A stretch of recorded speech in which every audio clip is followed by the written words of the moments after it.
National service ചെയ്ത ഒരു വ്യോമസേന പട്ടാളക്കാരൻ എയർ കമാൻഡർ MK ചന്ദ്രശേഖരന്റെ മകനാണ്. അപ്പൊ എനിക്ക് മുണ്ട് കൊടുക്കാനും പറയും, വേണമെങ്കിൽ മുണ്ടി കുത്തി വെക്കാനും പറയും, മലയാളം സംസാരിക്കാനും പറയും, മലയാളത്തിൽ തെറി പറയാനും പറയും. ജനങ്ങൾക്ക് വികസന സന്ദേശം മലയാളത്തിൽ പറയാനും പറയും. അപ്പോൾ എന്നെ പഠിപ്പിക്കരുത്. ഞാൻ ഇവിടെ പഠിക്കാൻ കോൺഗ്രസ് നിന്നും CPM നിന്നല്ല വന്നിരിക്കുന്നത്.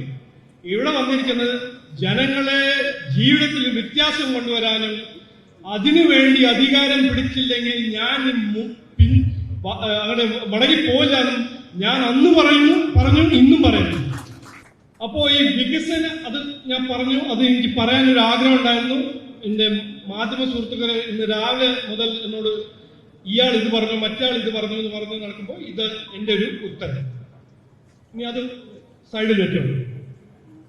വികസിത കേരളം